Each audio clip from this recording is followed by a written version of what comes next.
on Local Edition, Queensland's own dish. We discover a small town's role in the moonwalk. And Peter, I know you're looking forward to Peter Doherty's space story. Yeah, this is a great story, not just because of what's in the story, but because of how Peter got it. Yeah. He had a hunch, he played it, and it paid off in a way that you really couldn't expect. It's about the story behind Queensland's part in the manned space program. It is a great story. All that after we hear the latest 7 News headlines from Kay McGrath. The Australian movie The Dish broke box office records even before it opened, and it continues to pack out sessions around Queensland. It tells the story of how the giant radio telescope at Parkes in New South Wales brought the Apollo 11 moon landing to television sets around the world. Well, Local Edition's Peter Doherty had a hunch that there must be a Queensland connection to that historic mission. His search took him a couple of months, and it reached around the world until he proved his hunch was right. Here's Peter's remarkable account of our state's own dish. The people at this place, they know what they're doing? I believe so. Bloody well hope so. When you think about it, the Americans spend 10 years, billions of dollars to let us watch man walk on the moon, and in the end it falls to you blokes. I mean, how do you feel about that? A lot better before you opened your trap. It's the dish that helped man run away to the moon. It's vast. It's an amazing piece of technology. It's like in the middle of a sheep paddock here in, the middle of New South Wales. So what's our connection to the NASA program? New South Wales may have had the dish, but Queensland's got the slab. You don't know what we can see. Turn back the clock to Brisbane 1965. Close your eyes. And the arrival of a shipment like no other in the River City's history. One by one, a convoy was lifted from the vessel. The words National Aeronautics and Space Administration, NASA, written on the side. Immediately, the convoy hit the road, crossing Brisbane's Story Bridge, tram lines above and yellow cabs in between. It was a long journey west, made even slower when it hit the Toowoomba Range as the convoy was hauled to the Darling Downs, eventually arriving at Cooby Creek, 22 kilometres out of Toowoomba.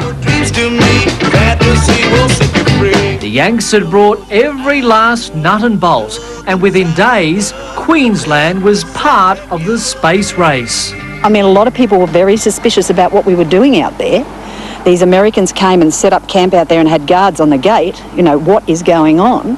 I look back at it now. At the time, I guess I didn't appreciate what I was part of. It was just, you went to work every day. We had the little minibuses came around Toowoomba and picked us up because it was a 24-hour operation, so there were the 3 shifts. And the 2 drivers who were the guards then on duty, and we worked the 24 hours. I think the other thing that I remember, there were 95 men and 6 women on site every day.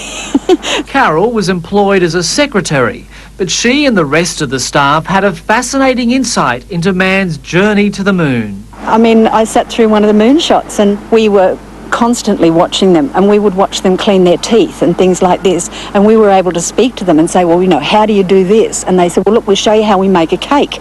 And they'd put the cake in the plastic bag and shake it up and all this sort of thing. So yeah, we were privy to a lot of that you just didn't see at home on telly. During the Apollo missions, Cooby Creek was on standby to relay flight data in case the other Australian stations lost contact.